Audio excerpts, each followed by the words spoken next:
ከሆነ አሁን ባነበብነው ቅዱስ በሆነው በሁለተኛ ሳሙኤል ምዕራፍ 9 ከቁጥር 1 እስከ 13 ባለው ሁኔታ ውስጥ ስንመለከት በእስራኤል ንጉሳዊ አመራር ውስጥ የነገሱ የመጀመሪያው የእስራኤል ንጉስ ሳኦልን እንደገና ሳኦልን ከሻረው በኋላ በእስራኤል ላይ የነገሰውን ደግሞ ንጉስን ማንን ዳዊትን እንመለከታለን።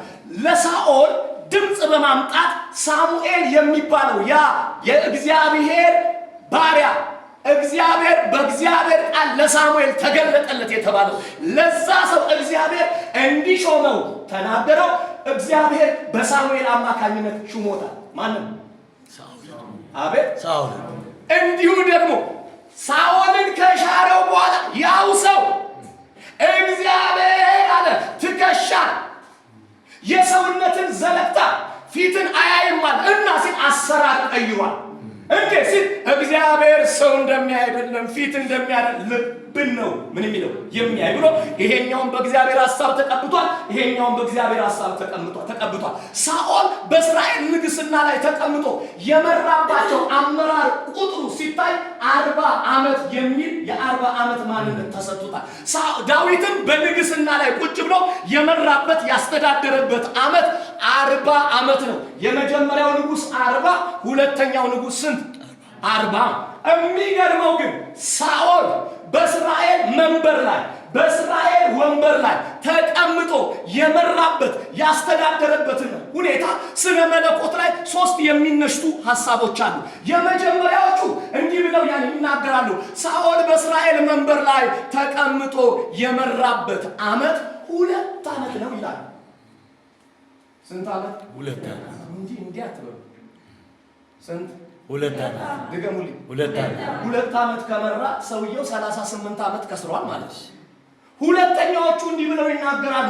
አይ ሳኦል በእስራኤል መንበር ላይ ተቀምጦ የመራው 10 ዓመት ነው። እንዴት? ዘመን የሚባለው የሚጀምረው 10 ከሚባለው ዓመት ጀምሮ ነው። ስለዚህ 2 ካልክ ዓመት ነው፣ 10 ካልክ ግን ምን ዘመን ነው የሚል እይታ ያመጣሉ።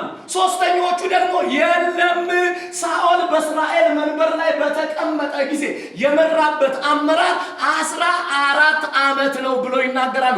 10 ዓመት ከመራ 30 ዓመት ከስሯል። ሄሎ ዛሬ ህይወታችን የኪሳራ ነው። አሜን። ዘመናችን የኪሳራ፣ አሜን።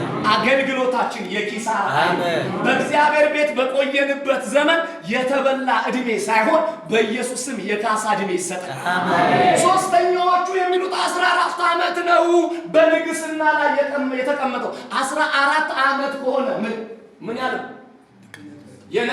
በአግባቡ የመራው ስንት ዓመት ከስሯል ማለት ነው? 26 ዓመት። እኔ እንዲህ እላለሁ 2ንም 14ንም ልተውና 10ኛው የሚለኛውን ዓመት ሊያዝ። ስለዚህ ሳኦል በእስራኤል መንግስት ላይ ከአንደኛ ሳሙኤል መጽሐፍ ከምዕራፍ 9 አንስቶ እስከ ምዕራፍ 16 ባለበት ሂደት ውስጥ በአግባቡ የመራበት የሄደበትን አካሄዳለ። ከዛ በኋላ አንድ ነገር አድርጎ ነበር። ምን? የተቀባውን ዳዊትን ምን ማድረግ ነበረ? ስራው ማሳደድ ነበረ። ተቀብቷል። አዎ። የእግዚአብሔር ፕሮግራም አለበት። አዎ። የእግዚአብሔር አጀንዳ አለበት። አዎ። የእግዚአብሔር አጀንዳ ያለበት ሰው እንዴት የእግዚአብሔርን አጀንዳ ያለበትን ሰው ያሳድዳል? የእግዚአብሔር ፕሮግራም ያለበት ሰው እንዴት የእግዚአብሔርን ፕሮግራም ያለበትን ሰው ለማጥፋት ይሄዳል? የእግዚአብሔር መለኮታዊ ዓላማ ያለበት ሰው የእግዚአብሔር መለኮታዊ ዓላማ ያለበትን ዳዊትን እግር ከእግር እየተከተለ ምን ያደርገው ነበር? ያሳድደው ነበር። ስለዚህ ዳዊት በእድሜው ላይ አንድ ነገር ሆኗል። 30 ዓመት የባከኑ ዓመቶችን አሳልፏል። ይህ ወጣት ልጅ ለምን ሳኦል 10 ዓመቱን በአግባቡ ከመራ 30ውን ዓመት ያደረገው ምንድነው? ብላቴናውን ዳዊትን ያሰቃየው ነበር፣ ያማርረው ነበር። ከጫካ ጫካ፣ ከዋሻ ዋሻ፣ ከጥሻ ጥሻ፣ ከከተማ ከተማ ቤተሰብ እያለው ቤተሰብ እንዳለ በጣም ግራ የሚያጋባ ማንነትን ያደርገው ነበር። ስለዚህ በዳዊት ሕይወት ውስጥ ምንም እግዚአብሔራዊ ፕሮግራም ቢኖረው፣ ምንም የእግዚአብሔራዊ አጀንዳ ቢኖረው፣ ምንም የእግዚአብሔራዊ ሐሳብ ቢኖረው ዳዊት እንዲል ነበር። አንድ ቀን ስንት ቀን? አንድ ቀን ድገሙ። አንድ ቀን በሳኦል እጅ መውደቄ መቼ? አንድ ቀን ዛሬ የፈራችሁት አንድ ቀን አይደርስባችሁ። ያው እግዚአብሔር ምስክሬ ነው። በሕይወታችሁ የፈራችሁት አንድ ቀን የገጠማችሁ መንገጫገጭ፣ ስፍራ ልትለቁ ግራ ልትጋቡ ያላችሁ የምር መድኃኔዓለም ጣልቃ ይገባል። አንድ ቀን ግን እግዚአብሔር አሳልፉት ምን አላለው? አቤት እንዲሁ ባስጨነቀው መጠን እንደዚህ አለ፣ በእኔና በሞት መካከል ስንት አንድ እርምጃ። ይሄ ሰው ስንት ቁጥርን ይጠራል እየደጋገመ? አቤት አንድ ሁለት እንኳን አይልም። አንድ ቀን አንድ እርምጃ ነው የቀረው። ነገሬ ሊያበቃ፣ ነገሬ ሊበላሽ፣ ነገሬ በቃ እንዳልነበረ ሊሆን ነው። በቃ ሲል አንድ እርምጃ ቀረ ባለበት አንድ ሰው ላከለት። አሜን። ኢየሱስ ጌታ። ስንት ሰው? አንድ ሰው።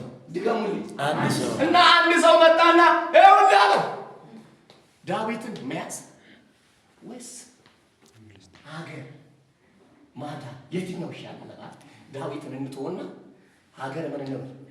እኔ ዛሬ አንድ ሰው ልኮ ማምለጥ ይሆናል። አሜን። ይሁን አንድ ሰው ማናቀው አንድ ሰው መጥቶ በጌታ በኢየሱስ ስም ለነገሮች መለወጥ፣ ለነገሮች መቀየር በኢየሱስ ስም ይሆናል። አሜን። ስለዚህ ብላችሁ ምንድነው በሕይወታችሁ ለገጠማችሁ መንገጫገጭ እግዚአብሔር ከፍታ አዘጋጅቷል። አሜን። በሕይወታችሁ ለገጠማችሁ ቻሌንጅ እግዚአብሔር ነገርን ይቀይራል። አሜን። ስለዚህ ሳኦል ከሞተ በኋላ የእስራኤልን መንበር ይዞ መምራት በጀመረበት ወቅት ዳዊትን የገጠመው ሁለት ነገሮች አሉ። የመጀመሪያው ሳኦል ራሱ ምን ሳይሞት ሳኦል ሳይሞት የኬብሮን ሰዎች መጡ ይላል ወደ ዳዊት። ምን አይነት ሰዎች እንደሆነ አላውቅም። መጡና ዳዊት አሉት፣ አቤት አሉት። ሳኦል በሕይወት እያለ እስራኤልን ታወጣና ታገባ የነበርክ ማነህ?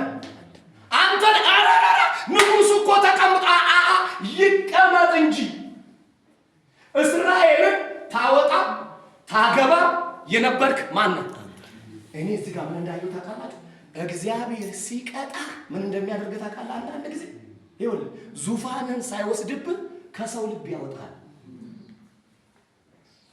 ጉባኤ ቁጭ ብለህ ከሰው ልብ ከወጣ ፓስተር የሚል ስያሜ ተሰጥቶ ከህዝብ ልብ ካወጣ ከዚህ የበለጠ ቅጣት የለም። ስለዚህ ዙፋኑ አልወሰደበትም፣ ንግስናውን አልለጠቀውም። ግን ከሰው ልብ ምን ብሎታል? ምን ነው ፈጠጣችሁ? አሻሽለን እንገው ሰማኝማ። ከሰው ልብ ነው ያወጣው። 7 ዓመት ያደረገው ከሰው ልብ አወጣው። አባቶች ትልልቅ ሰዎች መጡና ይኸውልህ ሳኦል በሕይወት እያለ እስራኤልን ታወጣና ታገባ የነበረው አንተ ነህ። አንተ ማለት የስጋችን ቁራጭ አጥንታችን ፍላጭ ነህ። በእኛ ላይ ምን በልብን ንገስብን ብለው ዘይት ቀብተው አነገሱት። 7 ዓመት ሲጨርስ የእስራኤል ሰዎች ደግሞ መጡ። ንገስብን በማን ላይ? በእኛ ላይ። እንዴ ምንድነው ነገሩ? ምንድነው እየሆነ ያለው? ዳዊት በአንድም በሌላም እግዚአብሔር ቦታውን እየሰጠው ነው ያለው። ቤተ ክርስቲያን ልታስተውል የሚገባው የሕይወት ብርሃን ቤተ ክርስቲያን ልታስተውል የሚገባው ጉዳዩ አመራሩ ባልታሰቡ ሰዎች እጅ እየወደቀ ነው። የትም ቤተ ክርስቲያን ውስጥ ሂድ፣ አመራር የሚባለው ሊደርሽፕ ባልታሰቡ ሰዎች እጅ ላይ ምን እያሉ ነው? ደገሙ ፈራችኋ? ኢየሱስ ማለት ጀምሮታ እንደዚህ ያሉ እየተዛዘ ባልታሰበ ሰው እጅ ላይ ምን እያለ ነው? እየወደቀ ነው። ዛሬ እግዚአብሔር በመንፈሱ ያንቃል። አሜን። ምን ይበላል? ስለዚህ ዳዊት የእስራኤልን መንበረ መንግስትን ይዞ መምራት ሲጀምር አንድ ነገር አደረገ። አሁን ሁለተኛ ሳሙኤል ምዕራፍ 9 ላወራው የምፈልገው አሁን ነው። አሁን ይሄኛውን ታይም ላይ አሁን እንድትከታተሉ ይፈልጋል። ሁለተኛ ሳሙኤል ምዕራፍ 9 ላይ ንጉሥ ዳዊት የእስራኤልን በትረ መንግስት ከያዘ በኋላ ያደረገው ነገር ምንድነው? ምዕራፍ 9 ቁጥር 1 አንብበው። እሺ በጌታ ስም አነባለሁ። እኛ ምን ሰማለን? ዳዊትም ስለ ዮናታን ቸርነት አድርግለት ዘንድ ከሳኦል ቤት አንድ ሰው ቀርቷልን? ቆይ ዳዊትም ቸርነትን ምን ዘንድ አደርግለት ዘንድ ከሳኦል ቤት የቀረ ሰው የለምን? ምን ማለትህ ነው? እድሜ እኮ ተበልቷል። የ30 ዓመት እድሜ ተበልቶብሃል። የ30 ዓመት ጊዜ ባክኖብሃል። እግዚአብሔር ተናግሮ እንዳልተናገረ ይኸውልህ፣ የሰልፍ ሰው አድርጓል፣ የመከራ ሰው አድርጓል፣ የምሬት ሰው አድርጓል፣ የብስጭት ሰው አድርጓል። ይሄው ያላደረገ ነገር የለም። አሁን ይህን ሁሉ መከራ ላደረገልህ ሰው እንዴት ቸርነት ታደርጋለህ ነው? ስማኝማ፣ ዳዊት የገባው አንድ ነገር አለ። ይሄንን ቦታ ሲይዝ ለኔ ለራሴ ቸርነት ተደርጎልኝ። አቤት! ይሄንን ቦታ ምን ስር ሲይዘው ኬብሮን ላይ 7 ዓመት ኢየሩሳሌም ላይ 33 ዓመት ስቀመጥ መለኮት ለኔ ምን አድርጎ ነው? ስለዚህ እኔ እንዳልተደረገለት ሰው ሆኜ የሳኦልን ቤት በጥም አደርገው አይደለም እና ተቀምጧል። በዙሪያው እነ አኪጦፌል አሉ፣ እነ ኩሲ አሉ፣ እነ አኪማስ አሉ። የሚገራርሙ ሰዎች አሉ በዙሪያው፣ ኃያላን አሉ በዙሪያው። ይሄ ሁሉ ሰው እያለ ዳዊት እንዴት ሲሉት ዝም በሉ። ዛሬ ለሳኦል ቤት ቸርነት ይደረጋል በጌታ በኢየሱስ ክርስቶስ። እግዚአብሔር ለዚህ ቤት ቸርነት ያደርጋል። እግዚአብሔር ለግላችሁ ቸርነትን ያደርጋል። እግዚአብሔር በህይወታችሁ ላይ፣ እግዚአብሔር በስራችሁ ላይ፣ እግዚአብሔር በአገልግሎታችሁ ላይ እግዚአብሔር እንዲህ ያደርጋል። እመነኝ፣ እንደ መልእክተኛ ነግራለሁ። ዛሬ እግዚአብሔር ቸርነት ያደርጋል። ዛሬ ቂመኝነትን፣ ቁርሾነትን አውጥተን በጌታ በኢየሱስም እናስወግደዋል። ምክንያቱም ይህ ቤት ቸርነት የተደረገለት ቤት ነው። እስቲ እግዚአብሔር ቸርነት ያደርጋል።